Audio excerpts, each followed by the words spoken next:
चाहे मैंने उसे घर में आने दिया हो, रहने दिया हो, या फिर उसके तकिए के नीचे छुपा हुआ चाकू देखा हो, मैंने कभी कुछ नहीं कहा। मेरी इस समझ और भरोसे ने बहवेई का गला जैसे भर दिया। उसके पास कहने को हजार बातें थीं, लेकिन एक लफ्ज भी मुंह से नहीं निकला। बहवेई के कानों में नानी की कही बात गूंज उठी, जिंदगी में बस एक सही इंसान मिल जाए। बचपन में उसे समझ नहीं आता था कि माँ बाप फैक्ट्री क्यों जाते हैं, तब नानी यही जवाब देती थी। आज उसे समझ आ गया। ये खुशी शायद बहुत कम लोगों को मिलती है, लेकिन दिल से उसे लगा कि वो कितना लकी है जो उससे मिला। उसने गहरी सांस ली, खुद को शांत किया, फिर धीरे से बेड के पास गया और वो चाकू जो कभी उसे सेफ फील कराता था, चुपचाप ड्रॉर में रख दिया। अब उसे उस ठंडी चीज की जरूरत नहीं थी। वापस हॉल में आया तो मैं फ्रिज से 2 योगर्ट निकाल रहा था। मुस्कुराते हुए एक खोला और फोम लगा ढक्कन उसके मुंह के पास कर दिया। खाने के बाद थोड़ा योगर्ट अच्छा रहता है, चाटो जरा, वेस्ट मत करो। बहवेई सामने रखे ढक्कन को देखता रहा। मैं वार्म लाइट में मुस्कुराते हुए उसे देख रहा था। हाथ हिलाया, उसके कान गर्म हो गए और उसने धीरे से होंठ खोले, प्लास्टिक के पास झुका, जीभ से योगर्ट चखा। खट्टा मीठा टेस्ट मुंह में फैल गया। उसकी क्यूट सी हरकत देखकर मैं थोड़ा देर तक बस देखता रह गया। मुझे लगा था तुम्हें प्लेन पसंद नहीं आएगा, इसलिए स्वीट वाला खोला। कैसा लगा? ठीक है। मैंने अपना वाला खोला और घूंट भर लिया। उसने देखा मेरे मुंह के किनारे पर योगर्ट लगा है, बिना सोचे टिश्यू उठाया और हल्के से पोंछ दिया। फिर उसे अचानक एहसास हुआ ये मोमेंट थोड़ा ज्यादा क्लोज हो गया। वो झट से एक कदम पीछे हुआ, शर्माते हुए सोफा पर बैठ गया, दोनों हाथों से बॉटल थामे धीरे धीरे पीने लगा। ऊपर से वो योगर्ट पी रहा था, लेकिन मुझे पता था उसका सारा ध्यान मुझ पर था। मैं मजे से उसे देखने लगा। नजर उसके कांपते घुटनों से ऊपर चढ़ती गई। उसके खुले टखने आपस में सिमट रहे थे। मुझे उसकी घबराहट में मजा आ रहा था। भाई साहिबा, जरा कंधा उधार दोगी? बस थोड़ी देर झपकी लेनी है, लेट के नहीं आ रही नींद, कोई पास हो तो अच्छा लगता है। बहवी ने लाल होते गालों के साथ हाँ में सिर हिलाया। जैसे ही मैं उसकी तरफ झुका और मेरी सांसें उसकी गर्दन के पास पहुंची, वो एकदम जम गया, जैसे खून ही रुक गया हो। मेरी सांसें उसकी गर्दन के पास आती रहीं और वो बस अपनी सांसें रोके मेरे साथ चलने की कोशिश करता रहा। वो 5 मिनट उसके लिए छोटे भी थे और लंबे भी। खिड़की से हवा आई, उसके बाल उड़े, कुछ मेरी पेशानी पर आ गए। मैंने हल्के से भौहें सिकोड़ी। उसने शरारत से उन बालों को उंगलियों में पकड़ा और मेरी पेशानी पर हल्के से फेरने लगा। तभी मैंने करवट ली और मेरी पेशानी उसके गाल में जा धसी, आधा सिर उसके सीने पर। अचानक एक अजीब सी खुशबू आई। मैं झट से उठा। जब समझ आया कि मैं कहाँ हूं तो सीधा बैठ गया। यार, सच में सो गया था मैं। माफ करना, मतलब नहीं था। तुम कहते हो मेरी नींद कम है, लगता है तुम्हारी भी कुछ ज्यादा नहीं। जब मेरे कंधे पर इतनी जल्दी सो गए तो और सो लो। उसकी हथेली मेरे गाल पर हल्के से थी। मैं मुस्कुराया, कुछ नहीं बोला, चैन से आंखें बंद कर ली। पुराने जमाने में पुलिस में था, हमेशा अलर्ट रहना पड़ता था, नींद हल्की थी। ये पहली बार था जब किसी के पास इतनी जल्दी और इतने चैन से सो गया। धीरे धीरे वो भी हवा में मेरे सिर के साथ टिककर सो गया। नींद में पता नहीं कब मैं नीचे आ गया और उसकी मुलायम जांघों पर सिर रख लिया। मैं थोड़ा करवट लेकर उसकी कमर से लिपटा हुआ था, जैसे पिलो पकड़ा हो। बहवे धीरे से जागा। ये नजारा देखा, चेहरा लाल हो गया, लेकिन उसने कुछ नहीं किया, बस हल्के से मेरी पीठ पर हाथ रख दिया। मुझे ऐसे देखकर वो बस खो गया। तभी अलार्म बजा। मैं उठा तो पाया कि किसी मुलायम चीज को पकड़े हूं और सिर किसी की जांघ पर है। एकदम उछलकर सोफा से नीचे आ गया। अरे ध्यान से, मैं कब से ऐसे सोने लगा? मैं सिर खुजाते हुए थोड़ा कंफ्यूज सा खड़ा था। झट से बाथरूम गया, मुंह धोया, बाहर आया तो वो मुस्कुराते हुए देख रहा था, बिना कोई शिकायत किए। मैंने राहत की सांस ली। दरअसल मुझे डर था कि मेरी इस हरकत से उसे बुरा लगेगा। अब जब कंफर्म हो गया कि वो मुझसे अच्छा फील करता है तो मैंने एक डिसीजन किया, चलो अपने घर से सामान ले आते हैं। शाम ढलने लगी थी। डूबते सूरज की रोशनी में बहवी के घर की पुरानी बिल्डिंग एक दबी हुई नारंगी रंग में नहाई हुई थी। जैसे जैसे हम घर के दरवाजे के पास पहुंचते गए, मुझे उसके कदम भारी होते महसूस हुए।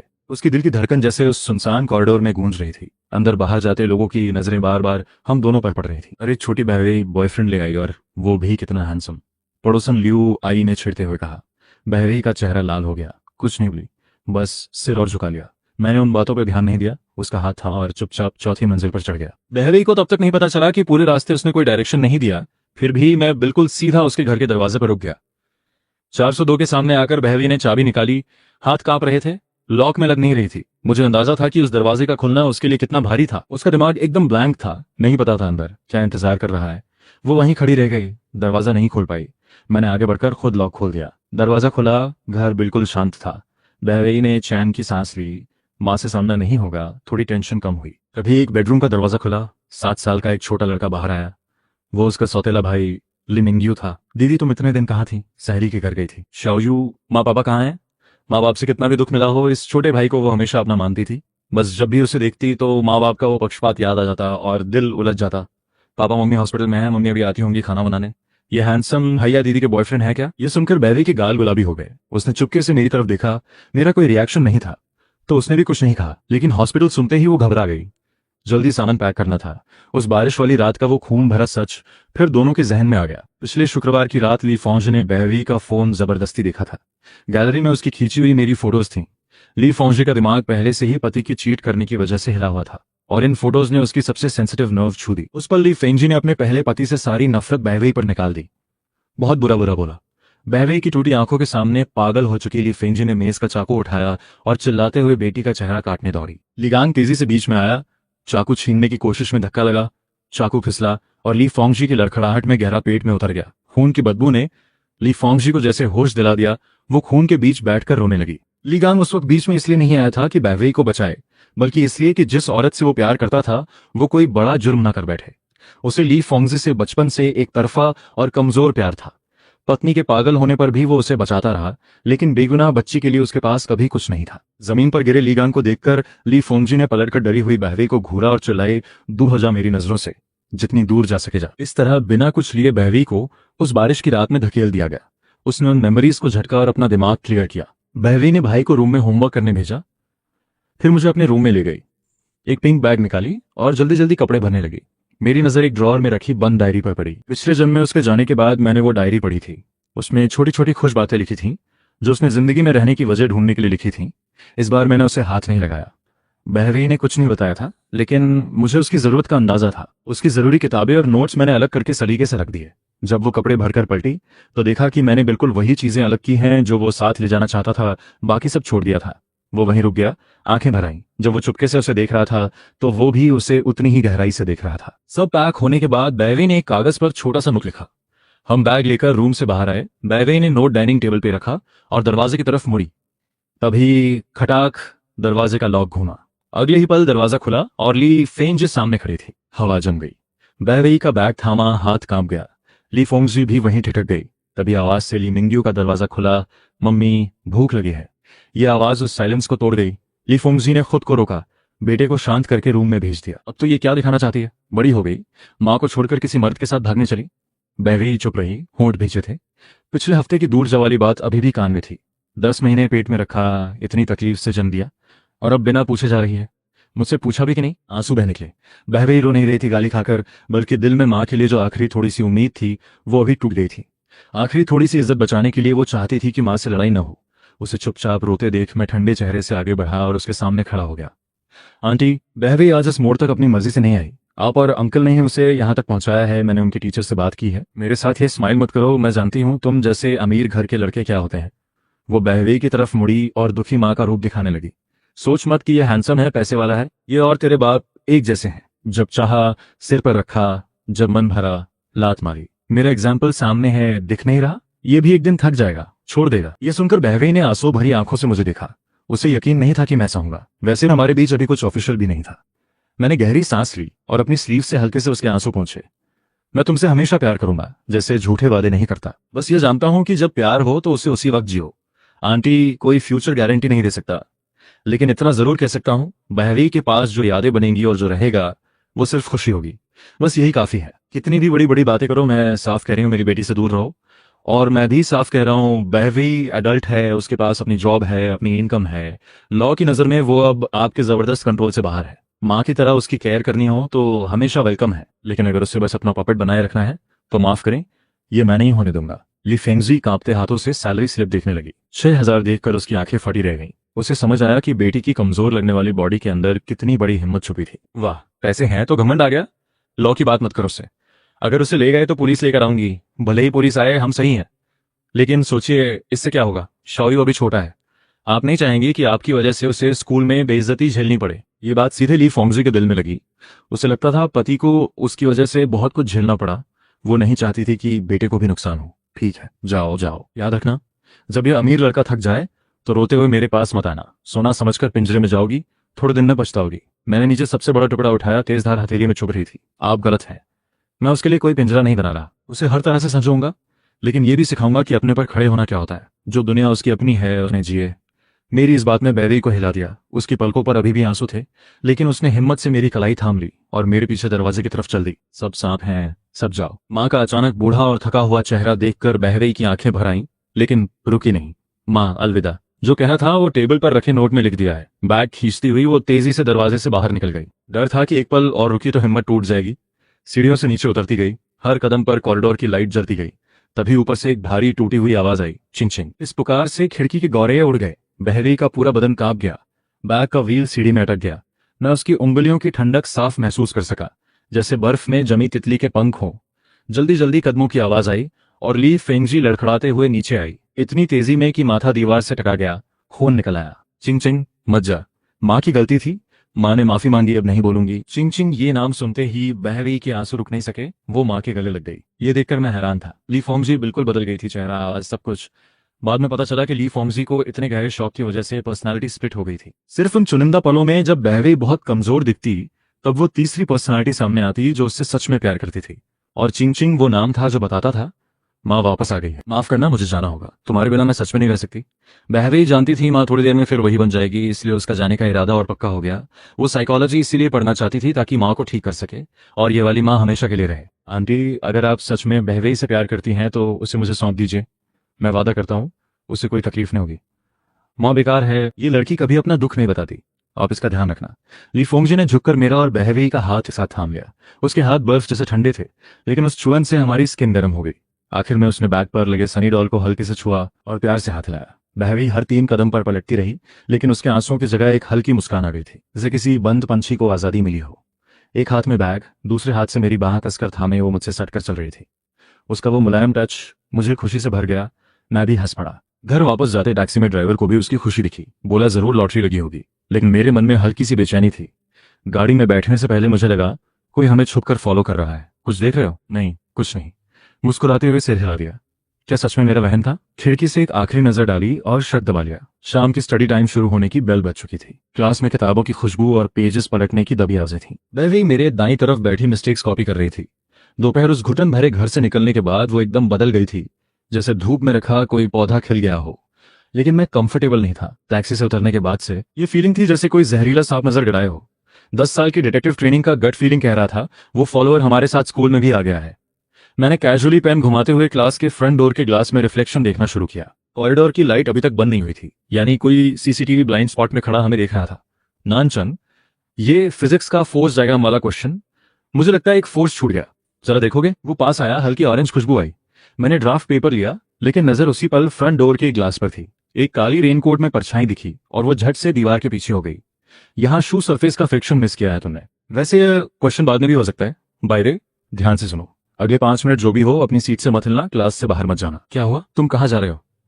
डरो नहीं, एक पीछा करने वाले को करने जा रहा हूँ। याद रखो, क्लास में लोग हैं, यही तुम्हारे लिए सबसे सेफ है। मेरा इंतजार करो। बहवेई को कुछ पूछने का मौका दिए बिना मैं उठा, चेयर खींची और बैकडोर से तेज कदमों से निकल गया। कॉरिडोर में कदम रखते ही मेरे चेहरे की नरमी गायब हो गई। उसकी जगह आया वो एक्सप्रेशन जो पिछले जन्म में सीरियल किलर्स को भी डरा देता था। मैंने जानबूझकर भारे कदम रखे और कॉरिडोर के सबसे अंधेरे कोने साइंस लैब बिल्डिंग की तरफ चल दिया। वहां लाइट्स कमजोर थीं, सीसीटीवी पहले से खराब था। अगर वो कोई हरकत करना चाहता था तो वो जगह परफेक्ट थी। और सच में जैसे ही मैं उस ठंडे कॉरिडोर में घुसा, पीछे से बेहद हल्के जानबूझकर दबाए गए कदमों की आवाज आई। रबर सोल पत्थर के फर्श पर घिसट रहे थे, उस सुनसान जगह में साफ सुनाई दे रहे थे। मैंने ठंडी हंसी दी, शिकार फंस गया। मैंने केमिस्ट्री लैब का दरवाजा जोर से धकेला और दरवाजे के पीछे ब्लाइंड स्पॉट में छुप गया। सांस रुकी। 10 सेकंड्स बाद दरवाजा किसी खुरदरे हाथ ने धीरे से खोला। एक टॉर्च की हल्की रोशनी अंदर आई। अभी मैं लेपर्ड की तरह उछला, बाएं हाथ से उसकी टॉर्च वाली कलाई पकड़ी, हड्डी तक जोर से मुड़ी। एक दबी हुई कराह निकली। टॉर्च जमीन पर गिरी, रुका नहीं, दाएं हाथ से उसका सिर पकड़ा और उसके आगे झुकने की मोमेंटम का फायदा उठाकर उसे पेट में एक जोरदार झटका दिया। ये पूरा मूव बिना किसी रुकावट के हुआ, एकदम क्लीन। वो तड़पते हुए जमीन पर गिर गया। मैंने एक पैर उसके सीने पर रखा, उसे वहीं दबाए रखा। नीचे झुका, टॉर्च उठाई और सीधे उसके चेहरे पर रोशनी डाली। वो चेहरा दर्द से बिगड़ा हुआ था, लेकिन मेरी आंखें फट गईं। लियांग, जमीन पर पड़ा वो बहरी का स्टेपफादर था, वही जिसने पिछले शुक्रवार अपनी पागल पत्नी को बचाने के लिए खुद पेट में चाकू खाया था। अभी भी उसका जख्म ठीक नहीं था, ठंडा पसीना बह रहा था, लेकिन लाल आंखों से वो मुझे घूर रहा था और उसके जैकेट के पॉकेट से एक तेज धार चाकू गिर गया था। आंटी अभी हॉस्पिटल में है, तुम वहां आराम करने की बजाय जख्म के बावजूद यहां तक आकर हमें फॉलो क्यों किया? क्या चाहते हो? तुम मुझसे क्यों बचा रहे हो? आज दोपहर तुम दोनों के जाने के बाद फोंगजी हॉस्पिटल में बिल्कुल टूट गई, बार बार बेड की रेलिंग से सिर मारने लगी। डॉक्टर ने इंजेक्शन नहीं दिया होता तो वो बच नहीं पाती। जब तक बहवेई इस शहर में है, फोंगजी कभी ठीक नहीं होगी। उसे यह शहर छोड़ना होगा। मुझे वो मरी हुई चाहिए। लीगांग का पागलपन देखकर दिमाग में बिखरे हुए सारे टुकड़े अचानक जुड़ने लगे। पिछले जन्म की उस बारिश वाली रात, रेनकोट पहने, कैमरा से बचते हुए, गली में बहरी को बेरहमी से मारने वाला, क्या वो कोई बदमाश नहीं था? क्या वो यही था, ये पत्नी के लिए पागल हो चुका स्टेपफादर? क्या उस रात भी यही हॉस्पिटल से चुपके से निकला था और बहरी का पीछा किया था? मैंने एक सेकंड नहीं गवाया, सीधे पुलिस को कॉल किया। चाकू लेकर पीछा करने और हमला करने की कोशिश पर ली गांग को पुलिस कार में बैठा दिया। लेकिन जाती हुई गाड़ी देखकर भी मन का एक तना हुआ धागा ढीला नहीं हुआ। अगले दिन सुबह मैंने हाफ डे की छुट्टी ली। पापा के कांटेक्ट से हॉस्पिटल की सीसीटीवी रूम तक पहुंचा, फैमिली मेंबर के नाम पर। जब तक पक्का प्रूफ नहीं मिलता, मैं कोई कंक्लूजन नहीं निकाल सकता था। पिछले जन्म में जांच करते वक्त सबसे पहले उसे बाहर किया गया था, क्योंकि उसका सॉलिड एलिबाई था। मुझे खुद अपनी आंखों से देखना था कि उस बारिश वाली रात ली गैंग सच में कहां था। भाई साहब प्लीज पिछले शुक्रवार रात 8 से 10 बजे के बीच इमरजेंसी ऑपरेशन थिएटर कॉरिडोर का फुटेज दिखाइए। स्क्रीन पर रिकॉर्डिंग आई। 8:15 खून से लथपथ ली गैंग को ऑपरेशन थिएटर में ले जाया गया। 8:40 थिएटर की रेड लाइट जलती रही, नर्सेज अंदर बाहर आती रही। 9:20 ली गैंग को ट्यूब्स लगे ऑपरेशन थिएटर से बाहर लाया गया, आईसीयू में भेज दिया गया। 11 बजे तक आईसीयू का दरवाजा किसी ने नहीं खोला। एक सीरियसली घायल इंसान तीसरी मंजिल के बालकनी से कूद ही नहीं सकता था। मेरे दिमाग में जैसे बिजली कड़की, हाथ पांव ठंडे पड़ गए। फोरेंसिक्स ने बहवे के पिछले जन्म में मौत का टाइम उसी रात 10:30 के आसपास बताया था। लीगांग का एलिबाई एकदम पक्का था। वो ऑपरेशन टेबल पर था, वो किसी गली में नहीं जा सकता था। अगर लीगांग नहीं था तो कौन था? हॉस्पिटल से बाहर निकला तो दोपहर की धूप आंखें चुंधिया रही थी। लीगांग का परफेक्ट एलिबाई दिल पर पत्थर की तरह था। उस बारिश में छुपा हुआ वो असली कातिल कौन था, ये नहीं जानना। दुश्मन को देख पाना तो छोड़ो, उसकी परछाई भी ना दिखना, ये डर किसी सामने खड़े दुश्मन से भी ज्यादा तकलीफ दे था। घर का दरवाजा खोला, अंदर सब शांत था। हवा में हल्की सी शावर जेल की खुशबू थी। धीरे कदम रखते हुए रूम में गया। बैवे क्विल्ट में सिमटी नींद ले रही थी, लेकिन नींद बेचैन थी। उसकी लंबी पलकें हल्के से कांप रही थीं। हाथ में क्विल्ट का कोना भिंचा हुआ था। उसका चेहरा कमजोर लग रहा था नींद में। मेरी आधी बेचैनी वहीं पिघल गई। मैं आगे बढ़ा, उसका खिसका हुआ क्विल्ट ठीक करने लगा। तभी नजर विंडो पर पड़ी और मेरे हाथ रुक गए। दोपहर की धूप विंडो ग्लास पर तिरछी पड़ रही थी। उस पर बाहर की तरफ से एक धुंधला, धूल भरा फिंगरप्रिंट साफ दिख रहा था। मेरे बदन के रोंगटे खड़े हो गए। सांस रुकी और तुरंत बाहर निकला। घर के बाहर लॉन की तरफ गया और सच में उस विंडो के ठीक बाहर घास में कुछ पौधे रौंदे हुए थे। मिट्टी में पैरों के निशान थे और वो सीधे उस विंडो की तरफ इशारा कर रहे थे जहां बहवे सो रही थी। मेरी दिल की धड़कन तेज हो गई। वो शख्स अभी यहां खड़ा था, ग्लास पर हाथ रखकर अंदर सोती हुई बच्ची को देख रहा था। खतरे का एहसास लहर की तरह आया। यहां तक आ गया, सोसाइटी में सिक्योरिटी गार्ड था, लेकिन किसी छुपे हुए दुश्मन को वो नहीं रोक सकते थे। मुझे कुछ करना था। उसी दोपहर मैं इलेक्ट्रॉनिक्स मार्केट गया, 3 बड़े बॉक्सेस लेकर आया। Night vision cameras, window vibration alarms, सब टॉप क्वालिटी। खुद लैडर लेकर घर के चारों तरफ और हॉल में कैमरास लगाए, वायर्स खींचे। बहवे आवाज से जाग गई, लूज सा घर वाला सूट पहने, नींद भरी आंखें मलते हुए बाहर आई। ये क्या कर रहे हो, इतने कैमरास क्यों लाए? मुझे थोड़ा पैरानोया है, ग्राउंड फ्लोर है तो थीव्स के लिए एक्स्ट्रा कैमरास जरूरी हैं। आओ लैडर पकड़ो थोड़ा। क्या तुम डर रहे हो मेरे अकेले रहने से? पता है तो पूछना क्यों? हॉल के सीलिंग कॉर्नर में कैमरा लगाते वक्त मुझे ऊंचाई पर सपोर्ट चाहिए था। बहवे पंजों के बल खड़ी होकर वायर देने की कोशिश करने लगी। थोड़ा ज्यादा खींची तो उसकी नाजुक कॉलर बोन और गोरी स्किन दिखी। मैं ऊपर से देख रहा था, अचानक गला सूखने लगा। हो गया, रुको नीचे आता हूँ। लैडर से उतरते वक्त मेरी नजर फिर बहवे पर पड़ी। उसने देख लिया, एकदम लाल हो गई, चीखते हुए लैडर छोड़ दी। मैं बैलेंस खो बैठा, सीधे नीचे आया। बहवे ने हाथ फैलाए, मैंने एक तरफ झुककर आधा वजन उस पर डाल दिया और वो मेरी बाहों में आ गई। अरे ध्यान से, पैर तो ठीक है? पैर तो ठीक है, पर अभी हार्ट अटैक हो गया था। मिस्टर बॉडीगार्ड, ये ड्यूटी में चूक हुई, जिम्मेदारी लो। तुम खुद शैतानी कर रहे थे, मुंह से यही कहा। लेकिन उसकी पतली उंगलियां थोड़ी देर रुककर धीरे से मेरी कमर पर टिक गई और उसने वापस हक कर लिया। उसकी वार्मथ और खुशबू ने आज का सारा टेंशन थोड़ी देर के लिए दूर कर दिया। रात का खाना हो गया। मैं सोफा पर बैठा कंप्यूटर पर सिक्योरिटी कैमरा का स्प्लिट स्क्रीन सेटअप कर रहा था। बहवे एक प्लेट में फ्रेश स्ट्रॉबेरीज धोकर लाया, पास बैठकर एक सबसे बड़ी स्ट्रॉबेरी टूथपिक पर उठाई और मेरे मुंह के पास कर दी। मैंने पलटकर स्क्रीन देखी। खिड़की, लॉन, हर कॉर्नर जहां से कोई आ सकता था कैमराज में था। अब वो फुटप्रिंट्स वाला जो भी था दोबारा आया तो बचकर नहीं जाएगा। बाय वे, आगे से घर में जो भी दरवाजा खटखटाए, चाहे कोई भी हो, बिना मेरी की आवाज के दरवाजा मत खोलना। कोई भी नहीं, ठीक है? याद रहेगा। दोपहर की धूप में रोड गर्म थी। बहवे बैग लटकाए मेरे साथ चल रही थी, पोनीटेल हर कदम पर हिल रही थी। उस घुटन भरे घर से निकलने के बाद उसके कदम भी हल्के हो गए थे। वो बीच बीच में पास आकर आज के रिवीजन की मिस्टेक्स बताती, लेकिन मैं बिल्कुल रिलैक्स नहीं था। सोसाइटी गेट से निकलते ही वो पुरानी घुटन वाली फीलिंग, जैसे कोई सांप गर्दन के पीछे नजर गड़ाए हो, वापस आ गई थी। थोड़ा अंदर की तरफ चलो, बाहर गाड़ियां बहुत हैं। नानचंग, क्या हुआ? हथेली पसीने से भरी है? कुछ नहीं, दोपहर वो कैमरास लगाते रहा, नींद नहीं हुई। जल्दी चलो, पहला पीरियड क्लास टीचर का है, लेट हुए तो डांट पड़ेगी। ऊपर से मैं बिल्कुल नॉर्मल था, लेकिन नजर तेजी से दुकानों और पेड़ों के पीछे के अंधेरे कोनों को स्कैन कर रही थी।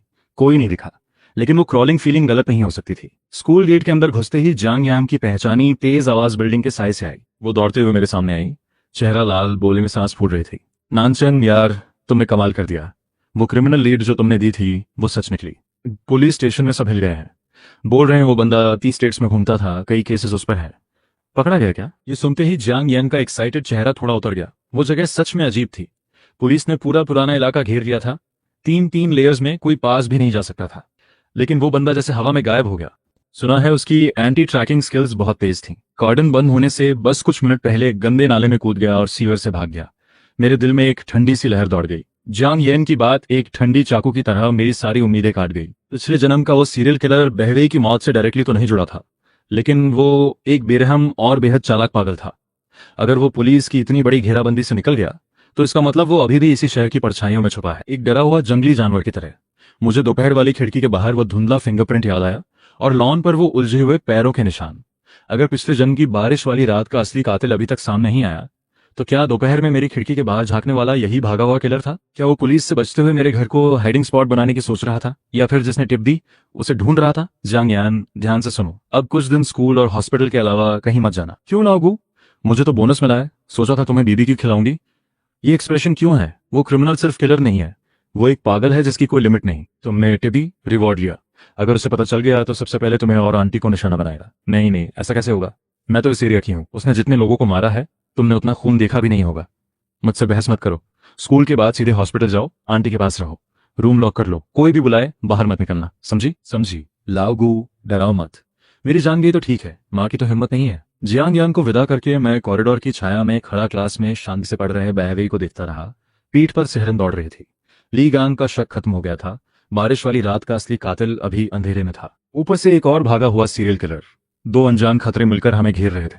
मैंने पॉकेट से फोन निकाला, उस पर घर का कैमरा ऐप चल रहा था। चाहे खिड़की के बाहर वो पैरों के निशान किसी के भी हों, दोबारा आए तो कीमत चुकानी होगी। इवनिंग स्टडी खत्म होने के बाद मैं और बहवे साथ घर चले। रात की हवा हल्की ठंडी थी, लेकिन उसे किसी के साथ होने का सेफ फील अच्छा लग रहा था। रास्ते भर क्लास की छोटी छोटी बातें बताता रहा। घर आकर बहवे ने खुद एप्रन पहना, किचन में घुस गया।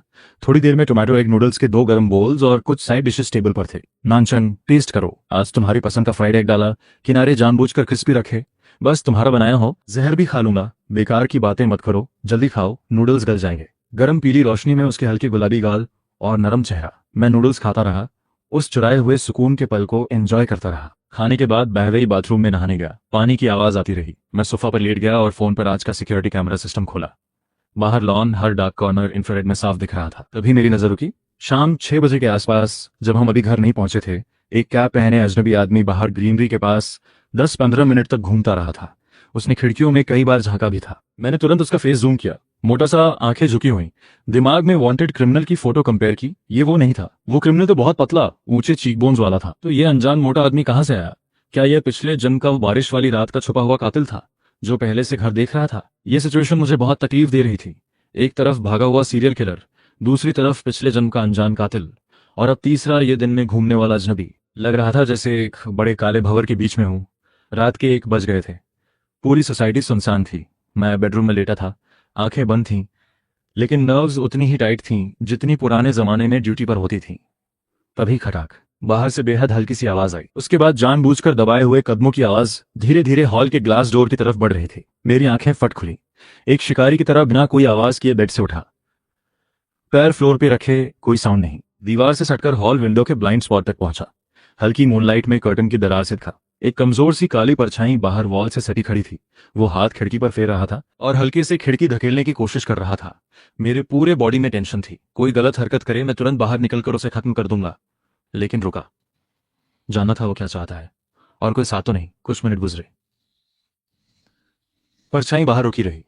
शायद उसे पता चल गया विंडो लॉक है, या शायद कोई खतरा फील हुआ। अचानक वो रुक गया, मुड़ा और सोसाइटी के ग्रीन एरिया में गायब हो गया। मैं दरवाजा खोलकर पीछे भागना चाहता था, लेकिन हाथ हैंडल पर जाते जाते रुक गया। पलटकर गेस्ट रूम का बंद दरवाजा देखा। बहवे अंदर सो रहा था।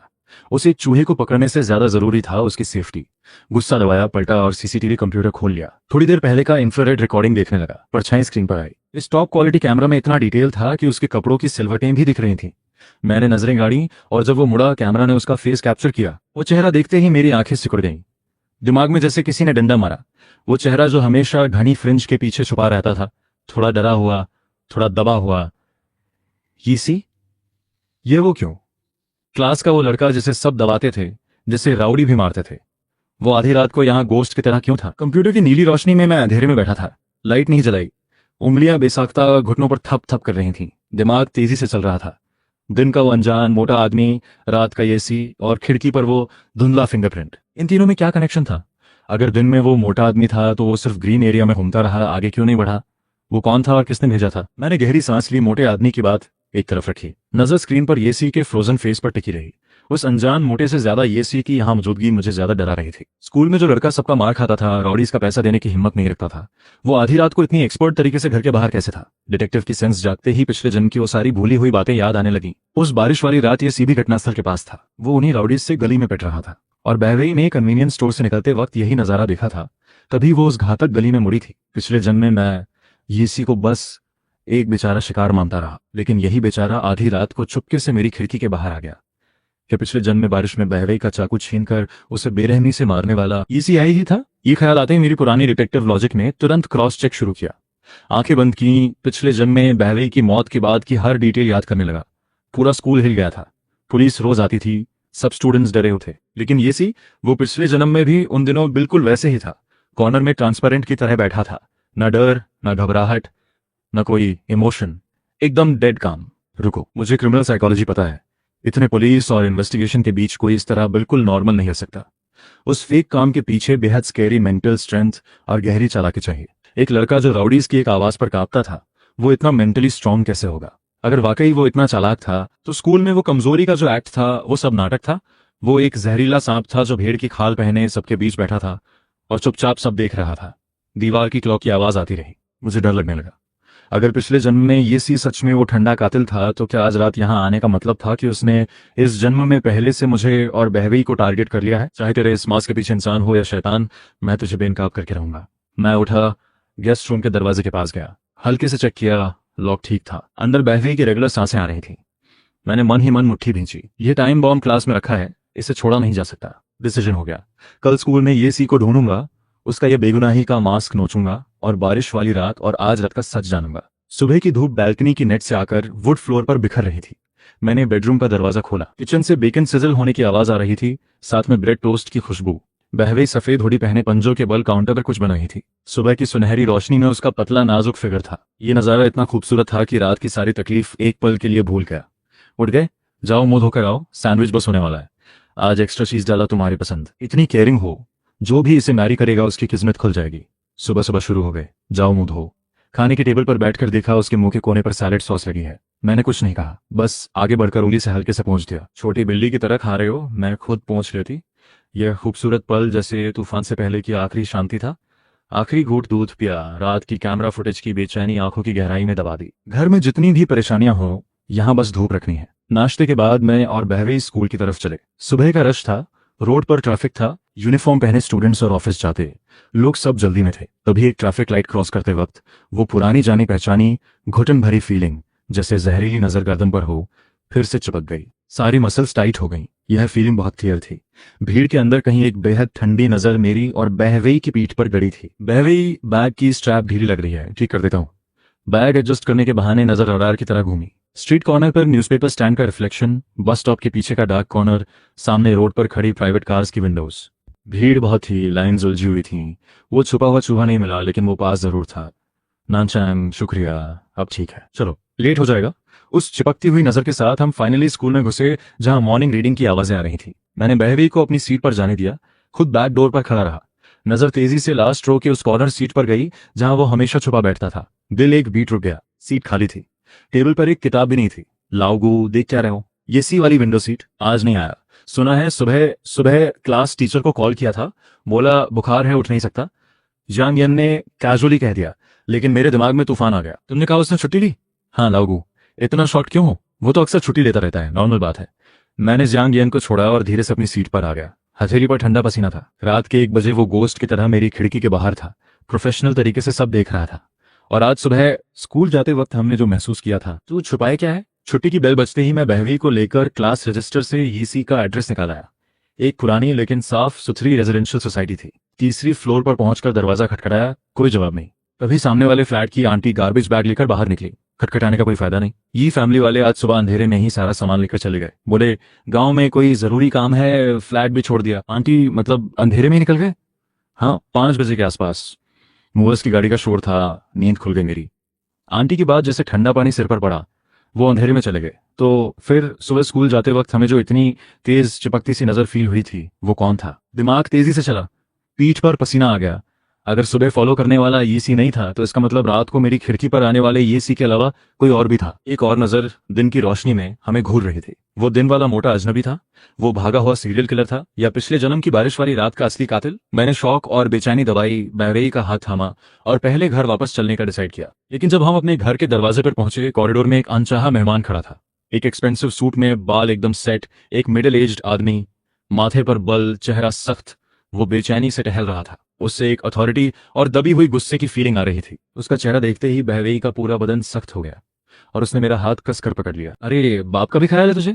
बाय चिंगफोंग तेज कदमों से आया और बहवेई को मेरे पास से खींच लिया। बहवी, पता है तो क्या कर रही है? तेरी माँ हॉस्पिटल में है, होश ठीक नहीं, और तू उसे छोड़कर भाग गई। बस यही नहीं, इस उम्र में एक लड़के के साथ बाहर रह रही है। अपनी इज्जत की परवाह है कि नहीं? बाप की इस डांट पर बहवेई की आंखें भर आईं, लेकिन इस बार वो पीछे नहीं हटी।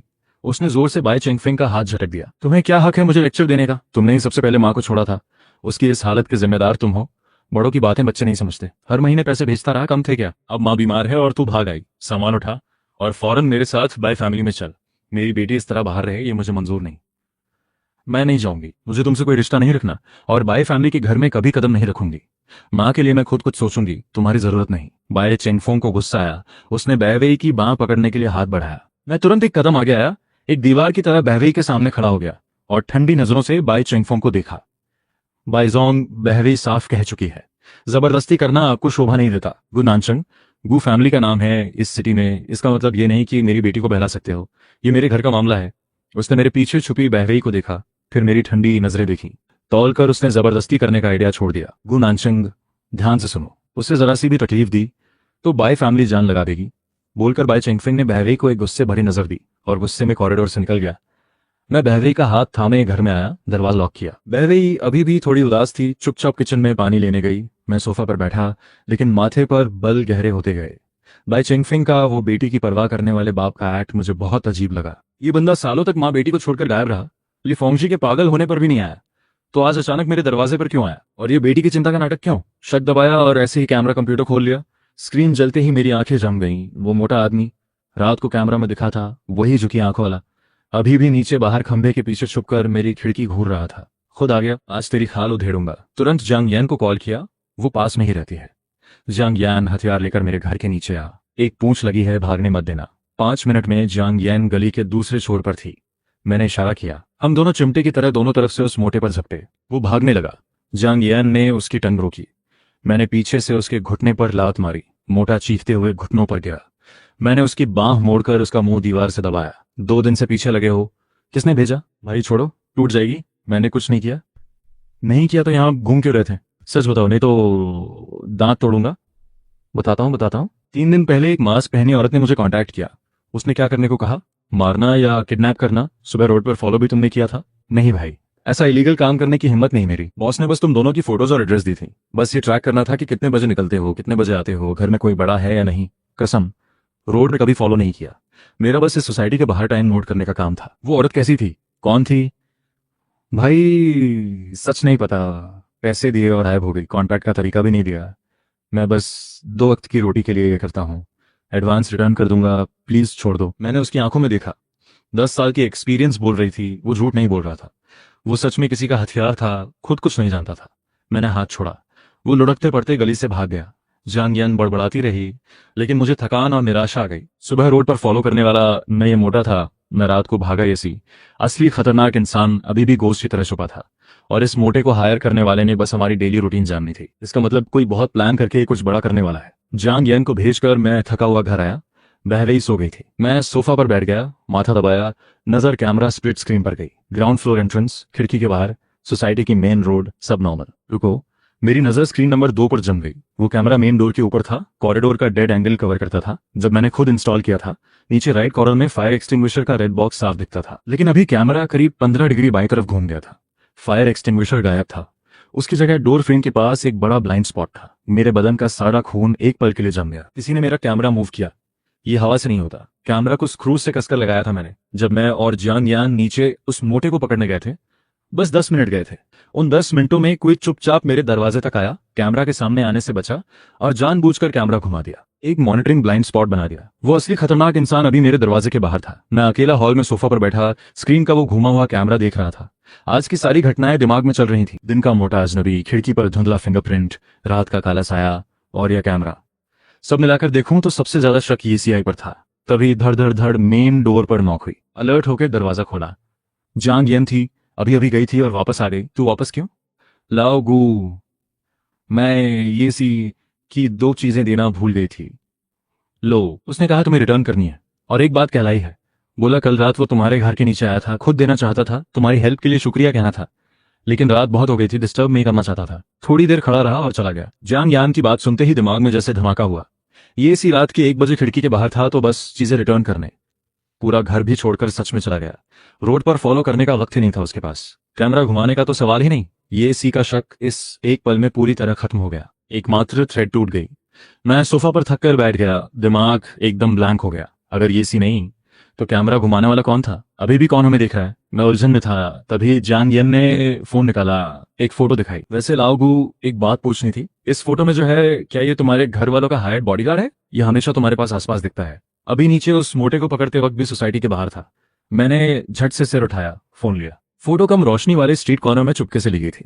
कैप पहना एक आदमी, सिर्फ साइड और बैक दिख रहा था। मैंने 1 सेकंड नहीं गंवाया। जियांग यान का फोन से फोटो खींचकर सीधे माँ को फॉरवर्ड किया और कॉल मिलाया। हाँ माँ, फोटो में जो है, क्या ये तुम लोगों ने भेजा है? फोन पर 2 सेकंड साइलेंस। फिर माँ की हैरान आवाज आई, बेटे तुमने उसे देख लिया? वो तुम्हारे पापा ने हायर किया है, रिटायर्ड मर्सनरी है। तुम अकेले बाहर रहते हो, हमें चैन नहीं था, इसीलिए उसे हायर किया। चुपचाप तुम्हारी सिक्योरिटी का ध्यान रखे, कुछ दिन से तुम्हारे साथ है। तुमने पकड़ लिया। रिटायर्ड मर्सनरी सुनते ही मेरी नर्व्स एक झटके से ढीली पड़ी। वो बस तुम्हारे आसपास कोई डेंजर है या नहीं ये देखता है, तुम्हारी जिंदगी में झांकता नहीं। अगर अनकंफर्टेबल हो तो उसे हटा देते हैं। नहीं, जरूरत नहीं। बस मैं इसलिए परेशान था क्योंकि बहवी के रूम की खिड़की के बाहर कुछ अनयूजुअल फुटप्रिंट्स मिले थे, इसीलिए लगा खतरा है। लेकिन वो मेरी सिक्योरिटी के लिए था, तो गेस्ट रूम की खिड़की पर क्यों गया? पहले तुमने बताया था बहवी हमारे गेस्ट रूम में रहेगी, तो मैंने उससे कहा था कि खिड़की की ग्रिल ठीक से चेक करे, लॉक मजबूत है या नहीं। माँ, उसका नंबर दो। कॉल काटी। थोड़ी देर में एक नंबर आ गया। यार, सच में तुम्हारे घर का बॉडीगार्ड है, मर्सनरी भी है? लाओगू, तुम्हारे घर की सिक्योरिटी तो पागल लेवल की है। जियांग येन की बात सुनने का वक्त नहीं था। नजर स्क्रीन पर उस नंबर पर जम गई। दिमाग तेज चल रहा था। रिटायर्ड मर्सनरी, अगर यही है तो सारी अजीब घटनाओं का एक सिंपल जवाब है। खिड़की पर वो डस्टी फिंगरप्रिंट और अभी कैमरा का घूमना, दोनों शायद इसी मर्सनरी ने सिक्योरिटी चेक करते वक्त या मेरे एंटी सर्वेलेंस सेटअप से बचते वक्त छोड़ा हो। थ्रेड जो टूटी टूटी लग रही थी, एक पल में जुड़ गई। मुझे अभी से कंफर्म करना था। गहरी सांस ली और माँ का भेजा नंबर डायल किया। एक रिंग में कॉल उठ गई। हाँ शायद, दाओशु तुम हो ना? खिड़की पर वो फिंगरप्रिंट और कैमरा का घूमना तुमने किया था? शायद आपकी एंटी सर्वेलेंस स्किल्स कमाल है। मैंने जो कुछ न्यू रिक्रूट्स देखे हैं उनसे ज्यादा अलर्ट हो आप। शायद दोपहर को मैं सिक्योरिटी चेक कर रहा था। आपकी गेस्ट रूम की ग्रिल के स्क्रूज काफी लूज थे, थोड़ी सी फोर्स में खुल जाते। मैंने सब हाई स्ट्रेंथ टाइटेनियम स्क्रूज से रिप्लेस कर दिए और ऊपर से थोड़ी डस्ट लगाई ताकि नए लगे ना दिखे। लेकिन ग्लव की डस्ट ग्लास पर लग गई। कैमरा वाली बात, आपका ओरिजिनल एंगल थेफ्ट के लिए ठीक था, लेकिन वायलेंस के लिए साइड में 1 सेकंड का ब्लाइंड स्पॉट था।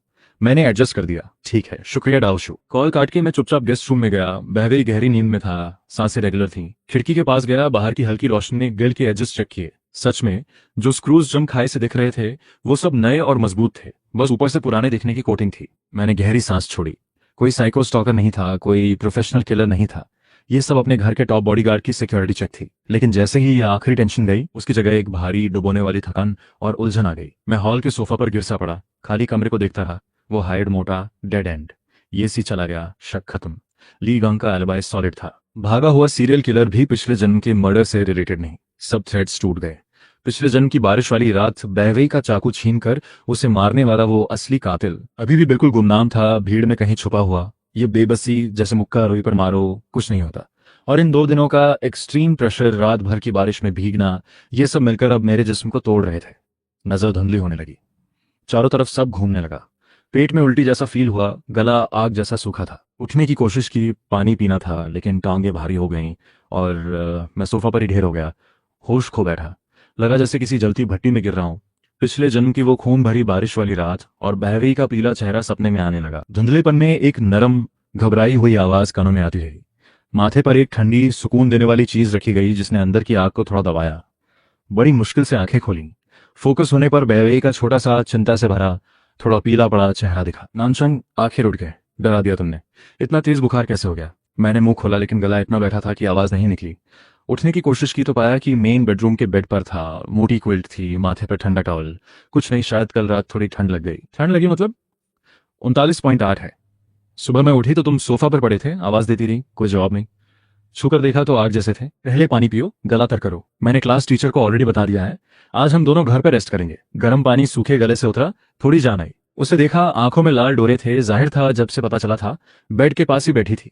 फीवर की मेडिसिन लो। उसने मेडिसिन मुंह में दी। अगर दोपहर तक बुखार नहीं उतरा तो हॉस्पिटल जाकर ड्रिप लगवाएंगे। फिर दोनों हाथों से मेरे हाथ थाम लिए। नानचंग, डरो नहीं। मुझे नहीं पता तुम किस बात से परेशान हो, लेकिन अब मेरी बारी है तुम्हारा ख्याल रखने की। तुम सो जाओ, मैं कहीं नहीं जाऊंगी, यहीं रहूंगी। उसकी आंखों में वो यकीन और हाथ की गर्माहट मेरी कसी हुई। टूटने के कगार पर आई नर्व्स इस पल सच में ढीली पड़ गईं। मेडिसिन और बुखार की नींद ने आंखें फिर से बंद कर दी और मैं गहरी नींद में चला गया। नींद में पिछले जन्म की एक मेमोरी आई। एक पुराना साथी खुशी से मिला। लाओ गु, वो केस जिसकी तुम्हें चिंता थी, ब्रेक थ्रू मिल गया। जानने वाला निकला, पकड़ा गया। जल्दी आओ देखो। मैं पूछने लगा कौन है। एक व्हाइट फ्लैश आया और आंख खुल गई। जब दोबारा जागा, खिड़की के बाहर अंधेरा था। डूबते सूरज की हल्की रोशनी कर्टन की दरार से बेड पर पड़ रही थी। बदन का दर्द कम था, माथे की आग उतर गई थी। थोड़ा सिर घुमाया। बहवी बेड के किनारे पर झुककर सोई थी। थकान साफ दिख रही थी, आंखों के नीचे हल्के निशान। हाथ में वो टॉवल अभी भी था जो फीवर उतारने के लिए था। शायद मेरी सांसों की आवाज से उसे एहसास हुआ। वो चौंक कर उठी, जैसे हिरन डर गई हो। बुखार उतर गया, शुक्र है। नानचन, भूख लगी है? चावल का पॉरेज रखा है गरम, लाती हूँ। रुको, थोड़ी देर बैठो। मैंने उसका हाथ कसकर थामा। उसकी हथेली की गर्माहट रियल थी। उंगलियां उसकी कलाई की नब्ज पर थीं। सामने उसे जिंदा खुश देखकर एक अजीब और बहुत गहरा डर अचानक दिल में उतर आया। इस जन्म में यह पहली बार था जब मैं इतना स्केर्ड था। डर था कि यह सब एक बड़ा सपना है। डर था कि जब असली कातिल को पकड़ लूंगा, उसकी मौत का सर्कल बंद होगा, तो शायद ये रीबर्थ खत्म हो जाए। शायद मुझे वापस उस ठंडी टाइमलाइन पर खींच लिया जाए जहां सिर्फ उसकी कब्र थी। मन में आया, क्या होगा अगर मैं कभी उस कातिल को ढूंढे नहीं, उसे इस सिक्योर घर में रखूं। कैमराज है, प्रोटेक्शन है, क्या हम ऐसी शांति से रह सकते हैं? लेकिन फिर उसकी आंखों में मुझ पर वो बेहिचक भरोसा देखा और मैंने दांत भींच लिए। नानचंग, क्या हुआ? फिर चक्कर आ रहा है? नहीं, बस दिमाग थोड़ा क्लियर हुआ। भूख लगी है। ठीक है, तुम लेटे रहो, मैं लाती हूँ। खाने के बाद टेम्परेचर भी लेंगे। बैरी ओबीडियंटली रूम से निकला, दरवाजा हल्के से बंद किया। उसके जाते ही मेरे चेहरे की नरमी खत्म हो गई। उसकी जगह एक ठंडा पक्का इरादा आ गया। मैंने फोन कसकर पकड़ा, नकल सफेद पड़ गए। दिमाग में एक आइडिया बिजली की तरह कड़का। रिटायर्ड मर्सनरी डाओ शू।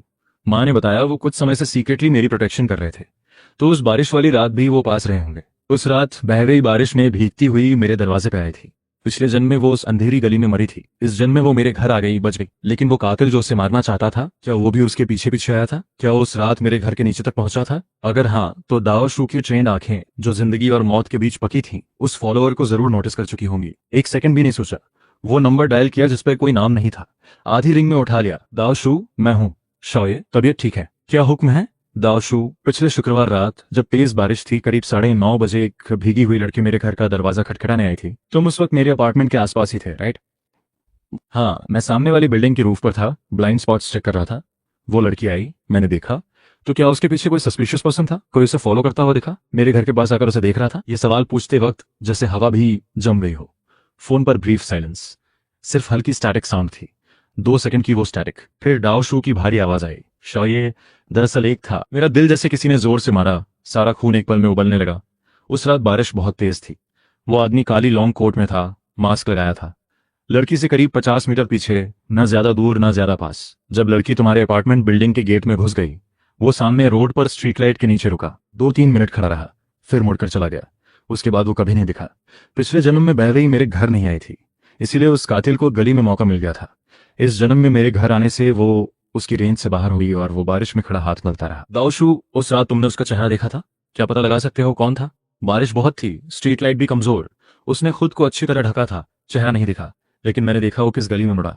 शौर्य, जो भी कहीं से गुजरा हो, निशान जरूर छोड़ता है। दाओ शू, मुझे उसे पहचानना है। कॉल काटी, गहरी सांस ली। आंखों में जो गुस्सा था उसे दबाया। तभी दरवाजा हल्के से खुला।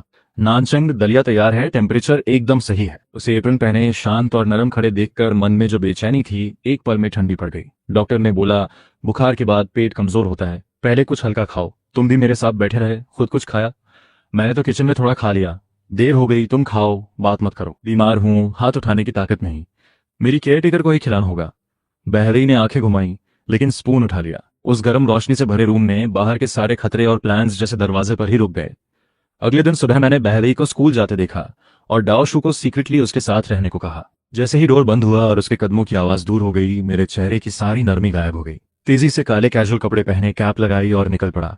आधे घंटे बाद घटनास्थल के पास एक इंटरनेट कैफे की पिछली गली में डाओशू से मिला। शाओए, ये उस शुक्रवार रात उस एरिया की सारी प्राइवेट सीसीटीवी रिकॉर्डिंग्स हैं, रात भर जाकर कॉपी किया है। शुक्रिया डाओशू। हम दोनों स्क्रीन पर जमे रहे।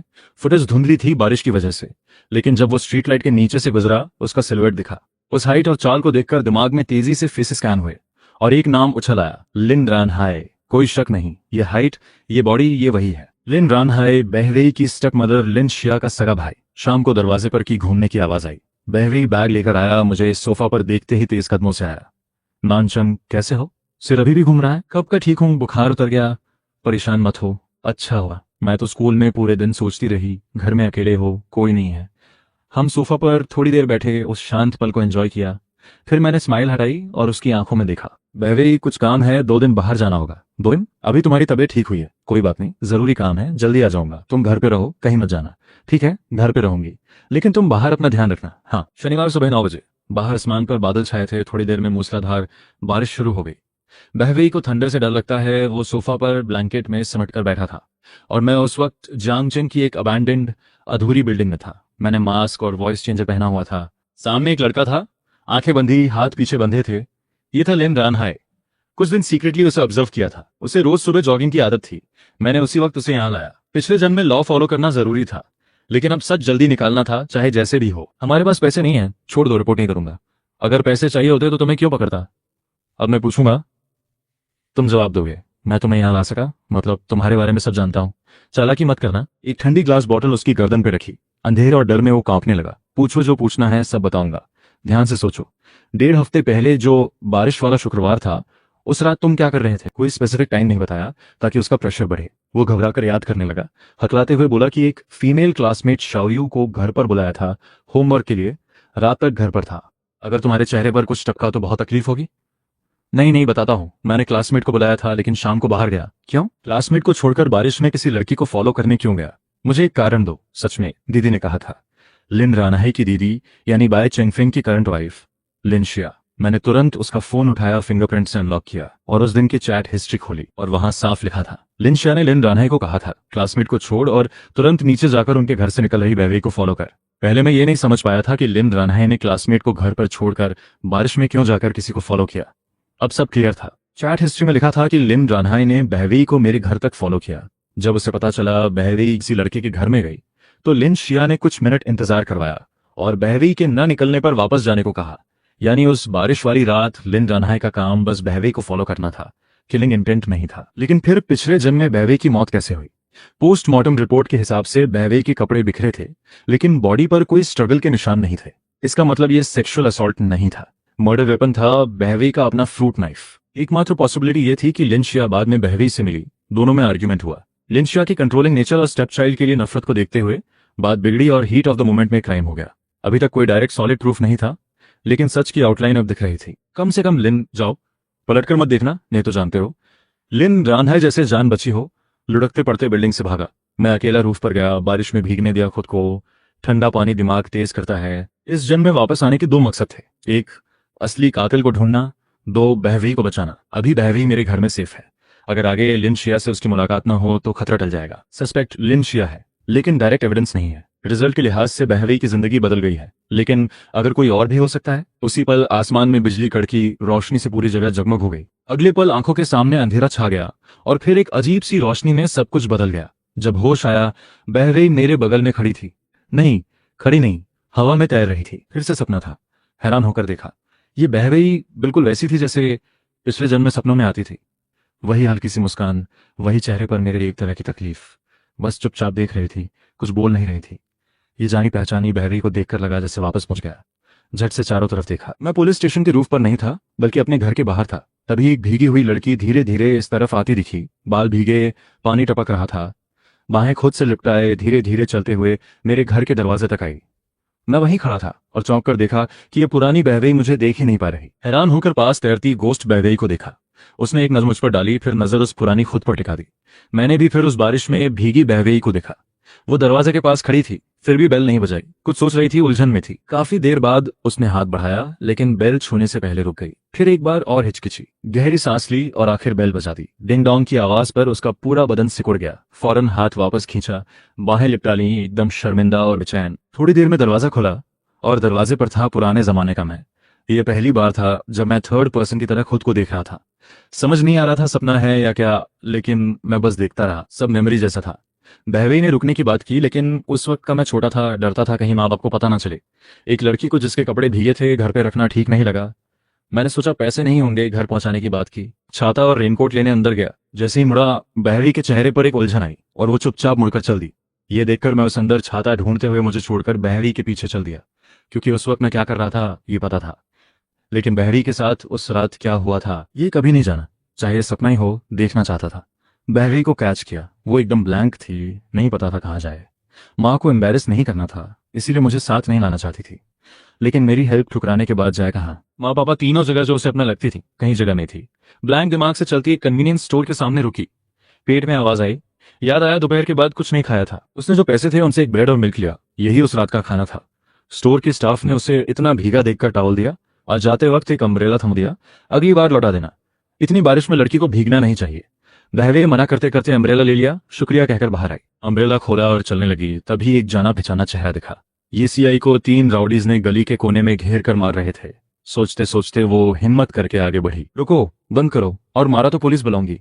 घबराकर फोन निकाला, तब याद आया माँ ने घर से निकलने से पहले ही फोन तोड़ दिया था। उसके खाली पॉकेट देखकर, अरे लगता है फोन नहीं है, तो हमारे साथ रुक जाओ। जैसे ही तीनों बहवी की तरफ बढ़े, ये सी जो अब तक चुपचाप मार खा रहा था, अचानक उठा और बहवी के सामने आ गया। एक दबा हुआ सहने वाला इंसान जब लिमिट तक पहुंच जाए तो उसका गुस्सा बहुत स्कैरी होता है। ये सी पागल कुत्ते की तरह तीनों पर टूट पड़ा। मार खाते रहा, लेकिन पूरे जिस्म से जवाब दिया। एक राउडी की बांह इतनी जोर से काटी कि वो दर्द से चिल्लाया। फिर बगल वाले पर भी वैसे ही झपटा। कितना भी मारे, छोड़ा नहीं, जैसे उस बांह का एक टुकड़ा नोच कर ही दम लेगा। जब वो लड़का दर्द से घुटनों पर गिर गया, तब ये सीने छोड़ा। तब जाकर चैन आया। तुम्हारी अम्ब्रेला टूटी है, मेरी ले लो, लेकिन ये कन्वीनियंस स्टोर की है, यूज करके वापस कर देना। ये लिया तो तुम, कोई बात नहीं, मैं थोड़ी दूर जानी हूँ, अम्ब्रेला की जरूरत नहीं। ये सी ने उसकी बात में कुछ अलग फील किया। कुछ हुआ है क्या? नहीं, घर की बात है। ये सी ज्यादा नहीं पूछ सकती थी, लेकिन लड़की की अम्ब्रेला लेकर उसे बारिश में छोड़ना भी ठीक नहीं था। बहवी ने अम्ब्रेला उसके हाथ में ठूंस दिया और अंधेरी बारिश में चल दी। थोड़ी देर में रात में कहीं खो गई। ये सी अम्ब्रेला लेकर घर चली गई। मुझे समझ आया, इसीलिए क्राइम सीन पर वो कन्वीनियंस स्टोर वाला अम्ब्रेला नहीं मिला था, वो ये सी के पास था। अंधेरे में आगे अकेली चलती बहवी के अलावा एक और फिगर दिखी, लिन रानहाई। वो कैमरा से बचते हुए बारिश में बहवी के पीछे छुप छुप के चल रही थी। लिन रानहाई को पहले ही पूछ चुका था, इसलिए यह देखकर कोई सरप्राइज नहीं हुई। लेकिन असली सवाल था, क्राइम सीन पर एक्चुअली क्या हुआ था। मैंने पास तैरती गोश्त बहवी को देखा और हम दोनों आगे बढ़ती पुरानी बहवी के पीछे चल पड़े। बारिश पूरे जिस्म में उतर रही थी, लेकिन उसे जैसे फील नहीं हो रहा था। कोई मकसद नहीं, कोई डायरेक्शन नहीं। अनजाने में वो उस पुरानी स्ट्रीट में आ गई जहां कोई वर्किंग सीसीटीवी नहीं था। आखिर में एक पुराने टूटे रेन शेल्टर के नीचे रुककर खड़ी हो गई। सामने बारिश देखती रही। उस वक्त मैं हवा में तैरते हुए बाईवी के पास खड़ा था और भगवान की नजर से सब कुछ देख रहा था। मैंने देखा कि अंधेरे में छुपा लिन रानहाई तेजी से फोन चला रहा था। बिना देखे भी समझ आ रहा था वो जरूर लिन शी या को बाईवे की लोकेशन बता रहा था। मतलब थोड़ी देर में लिन शी या भी आने वाली थी। मेरे दिमाग में पहले से ही आने वाले झगड़े की पिक्चर बन रही थी। फिर एक के बाद एक उस बारिश भरी रात में जो भी लोग आए थे वो सब सामने आने लगे। मैंने देखा जियांग यान पास की पार्किंग शेड में सेब काट रही थी। उसका फोन आया और वो जल्दी से चली गई। चाकू भी साथ लेती गई, यानी वहां कोई दूसरा चाकू नहीं था। एक आवारा आदमी, एक डिलीवरी बॉय जल्दी में गुजरे। वो अजीब सा पड़ोसी रेनकोट पहने किसी दुकान में सा कुछ लेकर निकल गया। लोग आते जाते रहे, लेकिन शेड के नीचे बाई वेई बस चुपचाप खड़ा था, जैसे किसी बेजान स्टैचू की तरह। इतनी बड़ी दुनिया में उसे समझ नहीं आ रहा था कहाँ जाए। जब जाना ही नहीं पता तो पैर उठते भी नहीं। पता नहीं कितना वक्त गुजरा, तभी एक रेनकोट पहना साया पास आया। वो साया ज्यादा लंबा नहीं था, बल्कि थोड़ा छोटा सा था। बाई वी जैसे ही सोच में डूबा था, वो साया सीधे उसके सामने आकर रुक गया। हल्की सी रोशनी अचानक रुक गई। बाई वी ने सिर उठाया और बोला, या ये? मैं पूरी तरह हैरान रह गया। मुझे लगा था लिन रानहाई ने लिन शी या को बुलाया होगा, लेकिन मैंने सोचा भी नहीं था कि यहाँ आने वाली बाई वी की सौतेली बहन बाई याक्सी होगी। वो जो बाई चेंग फेंग और लिन शिया की बेटी थी। ये कैसे हो सकता था? मेरे दिमाग में एक के बाद एक सवाल उठ रहे थे। मैंने पहले उसकी उम्र की वजह से उसे इग्नोर किया था, लेकिन अब याद आया बाई या एक्साई बहुत शार्प थी। उसने क्लास भी स्किप की थी। उसका दिमाग बहुत तेज और मैच्योर था। यानी हो सकता है उसने अपनी माँ की आइडेंटिटी यूज करके लिन रान हाई को यहाँ भेजा हो। लेकिन एक छोटी सी लड़की बाई वई से इतना बड़ा झगड़ा करेगी? मुझे तुम्हारी आज की हालत देखकर लगा ही था तुम्हारे पास कहीं जाने की जगह नहीं। बाई वई का इस बहन से कोई बुरा इरादा नहीं था, लेकिन वो जानता था कि ये लड़की बचपन से उसे पसंद नहीं करती। फिर भी इतनी नफरत कि आधी रात बारिश में यहाँ तक आए।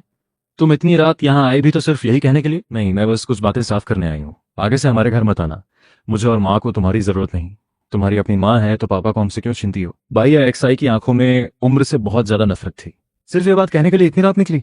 कुछ बातें मुंह पर कहनी जरूरी होती हैं और कुछ प्रूफ भी चाहिए होता है, ताकि बाद में कोई मुकरे नहीं। बाई या एक्साई ने रेनकोट की पॉकेट से एक वाटरप्रूफ बैग निकाली। मुझे पता है तुम अभी बेघर हो, इसमें 1,000 रुपए हैं, ये लो, और ये रिश्ता तोड़ने का एग्रीमेंट साइन करो, फिर हम दोनों की जिंदगियां अलग। अब मुझे पूरी बात समझ आ गई। बाई एक्साई को पता था कि बाई वही बुरी सिचुएशन में है, इसीलिए वो इस मौके का फायदा उठाकर थोड़े से पैसे देकर ये एग्रीमेंट साइन करवाना चाहती थी। उसने लिन रान हाई से पूरा ट्रैक करवाया था, या कंफर्म करने के लिए कि बाई वे के पास सच में कोई रास्ता नहीं बचा। अग्रीमेंट देखकर बाई वे के चेहरे पर एक दर्द भरी हंसी आई। उसे उम्मीद नहीं थी कि जब वो पहले से टूटा हुआ है तब उसकी अपनी बहन और तकलीफ देने आएगी। अब उसे 1,000 रुपयों की परवाह नहीं थी, बस उसकी आखिरी थोड़ी सी इज्जत बाकी थी। मैं साइन नहीं करूंगी। बाई वे, सपने देखना छोड़ो। क्या तुम्हें अब तक समझ नहीं आया? पापा को तुम्हारी कोई परवाह नहीं? देखो आज कैसी बारिश है। जब तुम घर से निकली तो उन्होंने एक बार भी नहीं रोका। जानती हो इसका मतलब क्या है? इसका मतलब है उनके दिल में तुम्हारी कोई जगह नहीं। बाई या एक्स आई के ठंडे शब्द किसी जहरीली सुई की तरह बाई वेई के दिल में चुभे। ये बात कि उसके दिल में तुम्हारी जगह नहीं। बचपन से जब माँ बीमार होती थी तब यही जहर उसे अंदर से काटता था। लेकिन उस तूफानी रात, उस अंधेरी सड़क पर जहां दुनिया ने उसे अकेला छोड़ दिया था, अपनी ही बहन के मुंह से ये बात सुनना, और वो भी जीतने वाले के अंदाज में, बाई वेई को लगा दिमाग में कोई एक आखिरी धागा टूट गया। अब तक जो भी उम्मीद थी वो एक ही पल में बिखर गई। माँ ने दरवाजा बंद किया था, कहीं जाने की जगह नहीं थी। पापा ने भी मुंह फेर लिया था। ये दिल टूटने की आवाज थी। असल में ये सब बाई वेई जानता था, लेकिन उस टूटे परिवार के लिए एक छोटी सी उम्मीद अभी भी बाकी थी। वही उम्मीद उसे पापा के पास खींच लाई थी। लेकिन बाई या एक्स आई की बातों ने और उस एग्रीमेंट ने उस आखिरी उम्मीद को भी ठंडी कीचड़ भरी जमीन पर दबा दिया। बाई वे के चेहरे की हंसी जम गई। उसने न कुछ बोला न कोई जवाब दिया। उसे लगा जैसे अंदर से कुछ बुझ गया। दिल पर किसी ने मुट्ठी बांध ली और सांसें रुकने लगी। एक सुन्न सी ठंडक पूरे जिस्म में फैलने लगी। बाई या एक्स आई की शक्ल में पापा की झलक देखकर उसकी आंखें खाली हो गईं। पैसे रखो, साइन नहीं करूंगी। उसकी आवाज में लड़ाई नहीं थी, बस हड्डियों तक थकान थी। साइन कर या नहीं, अब क्या फर्क पड़ता है? उसके अंदर जो थोड़ी सी जिद बची थी वो इस ठंडी बारिश की तरह बुझ चुकी थी। उसका दिल बिल्कुल शांत हो गया था। बाई वेई, तुम्हें कोई शर्म नहीं? जब बाई या साई ने देखा कि बाई वेई फिर भी नहीं मान रहा तो उसे गुस्सा आ गया। तभी एक चमक दिखी। बाई वेई ने पॉकेट से एक चाकू निकाला। वो उसने माँ के घर से लाया था बचाव के लिए। ये देखकर न सिर्फ बाई या साई डरी, बल्कि अंधेरे में छुपा लिन रान हाई भी सहम गया। बाई वेई, तुम क्या करने वाले हो? डरो मत, एग्रीमेंट में साइन नहीं करूंगी। अगर रिश्ता तोड़ना है तो सीधे मुझे मार दो। चाकू और बाई वेई के शब्द देखकर बाई या साई ठिठक गई, लेकिन सेफ रहने के लिए उसने झट से वो चाकू छीन लिया। कम से कम कंट्रोल उसके हाथ में होगा। जब बहन ने चाकू ले लिया तो बाई वेई ने आंखें बंद कर ली, हाथ फैला दिए, जैसे कह रहा हो जो करना है करो। लेकिन बाई एक बच्ची थी, वो सच में डरी हुई थी। कुछ सेकंड्स बाद जब कुछ नहीं हुआ तो बाई वेई ने एक ठंडी हंसी दी। तुमने कुछ नहीं किया तो यह रिश्ता कभी नहीं टूटेगा। जाओ अपना रास्ता देखो। और बाई वेई वहां से चला गया। बहन के साथ एक पल और रहना पापा की बेरुखी याद दिला देता। वो बस उस घमंडी बहन को थोड़ा चिढ़ाकर जाना चाहता था। बाई या एक्स आई हाथ में चाकू लिए जाती हुई बाई वेई की पीठ देख रही थी। उसके जाते वक्त की वो ठंडी हंसी दिमाग में घूम रही थी। वो तो हारी हुई थी, तो उसे इतना सुकून कहां से? बाई या एक्स आई के मन में गुस्से की आग भड़क उठी। वो चाकू लेकर तेज कदमों से बाई वेई के पीछे चली गई। दोनों एक अंधेरे कोने में पहुंच गए जहां रोशनी भी नहीं थी। बाई वेई, रुको। बाई वेई ने कोई ध्यान नहीं दिया। इससे बाई और एक्स आई और भड़क गई। वो दौड़ कर आई, उसके कपड़े पकड़े और जोर से खींचकर उसे घुमाया।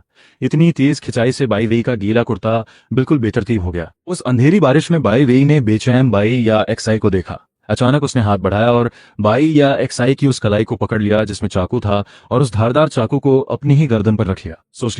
सोच लिया हो तो करो। ठंडा पानी बाई या एक्साई के हाथ पर गिर रहा था। चाकू की धार से नीचे बह रहा था। बाई वेई की ठंडी उंगलियां उसके हाथ पर थीं। वो चाकू को अपनी नस पर दबाए हुए था। उसकी आंखें जो पहले हजारों इमोशन से भरी थीं, अब बिल्कुल खाली थीं, जैसे किसी फैसले का इंतजार हो। तू मुझे फोर्स मत कर, मैं बस तुम्हें खुद चूज करने दे रही हूँ। बाई वेई की ये शांत आवाज बाई या एक्साई को अंदर से झकझोर रही थी। वो चाहती थी बाई वेई घबराए, झुके, लेकिन ये सुकून और नजर झुकाए खड़े रहना, ये उसके लिए बर्दाश्त से बाहर था। बाई या एक्साई का प्रेशर इतना बढ़ गया कि वो टूटने वाली थी। हाथ से चाकू लगभग छूट ही रहा था, तभी एक परछाई अंधेरे से तेजी से निकली। ये लिन रानहाई था। वो छुपकर देख रहा था। कम रोशनी में उसे बस इतना दिखा कि एक चाकू किसी की गर्दन पर है। वो डर गया। उसे लगा खतरनाक बाई वेई ने उसकी प्यारी भांजी बाई या एक साई को पकड़ा हुआ है। बिना सोचे लिन रानहाई एक डरे हुए कुत्ते की तरह दौड़ा। उसका एक ही मकसद था, चाकू छीनो, बाई या सी को हटाओ। लेकिन उसे जरा भी अंदाजा नहीं था कि उसका यह झटका सब कुछ बदल देगा। पहले से टूटी हुई बाई याकसाय अचानक आई उस परछाई से चीख पड़ी। उसने डर में पूरी ताकत लगाकर बाई वेई का हाथ हटाने की कोशिश की। बाई वेई का बॉडी ने भी एक पल के लिए रिएक्ट किया। जैसे ही बाई याकसाई ने जोर से हाथ खींचा, गीली जमीन पर बाई वेई का बैलेंस बिगड़ा और वो आगे की तरफ गिरने लगा। एक के बाद एक ऐसी घटनाएं हुई जो किसी ने नहीं सोची थी। बाई या शेडर में हाथ छुड़ाने लगी, बैलेंस बिगड़ा। उसने इंस्टिंक्ट से कुछ पकड़ने की कोशिश की, लेकिन एक हाथ में चाकू था। बाई वेई गीले फर्श पर आगे गिरा। लिन रानहाई ने दौड़कर चाकू वाला हाथ पूरी ताकत से पकड़ा। तीनों की ताकत एक साथ टकराई। वो धारदार चाकू अंधेरे में एक छोटी सी आग खींचता हुआ घूमा। मूसलाधार बारिश में दबी एक हल्की सी आवाज आई, जैसे कुछ फट गया हो। वक्त जैसे रुक गया। लिन रानहाई का हाथ आखिरकार बाई या एक साई की चाकू वाली मुट्ठी पर बंद हो गया। उसने राहत की सांस ली, सोचा बच गए। लेकिन बाई या एक साई की आंखें फटी हुई थीं। जिस्म अकड़ गया था और दोनों के बीच में खड़े बाई वेई का जिस्म एक पल के लिए कांपा। उसने नीचे देखा, जैसे कुछ समझ नहीं आया। फिर वो ठंडक अचानक एक तेज जलन में बदल गई। गर्दन से होते हुए पूरे जिस्म में फैलने लगी। गर्म खून ने उसके ठंडे गीले कपड़ों को भिगो दिया। उसकी आंखों में पहले कंफ्यूजन था, फिर एक गहरी अजीब सी शांति। कोई दर्द की आवाज नहीं। जिस्म से ताकत निकल गई और वो धीरे से पीछे गिर गया। ठंडे पानी भरे फर्श पर गिरा। पानी उछला। वो पानी जल्दी ही गहरे लाल रंग में मिल गया। उन आंखों ने अंधेरे को देखा। लिन रानहाई का डरा हुआ चेहरा देखा। बाई या एक्साई का खून से सफेद पड़ा चेहरा देखा और फिर हमेशा के लिए बंद हो गई। लिन रानहाई ने नीचे देखा। अभी अभी छीने गए चाकू से खून टपक रहा था। उसने घबराकर बाई वेई को देखा। दिमाग बिल्कुल ब्लैंक हो गया। उसे खुद नहीं पता था, क्या उसके टकराने से बाई या एक्साई का हाथ हिला और चाकू लगा, या पहले से ही कुछ हो चुका था। लिन रानहाई पर खौफ छा गया। बाई या एक्साई की भी यही हालत थी। किसी को नहीं पता था यह किसकी गलती थी। ये तो मर्डर था। उसने हाथ खींचा, खून लगा चाकू पानी में गिर गया। वो लड़खड़ाते हुए पीछे हटा। आंसू और बारिश एक हो गई। अब कोई घमंड नहीं, बस एक बच्ची का डर। लिन रानहाई वहीं खड़ा रह गया, जैसे कोई पत्थर की मूरत हो जिसे बारिश धो रही हो। यह उसका इरादा नहीं था। वो तो बस एक साई को बचाना चाहता था। उसके हाथों से मर्डर हो गया था।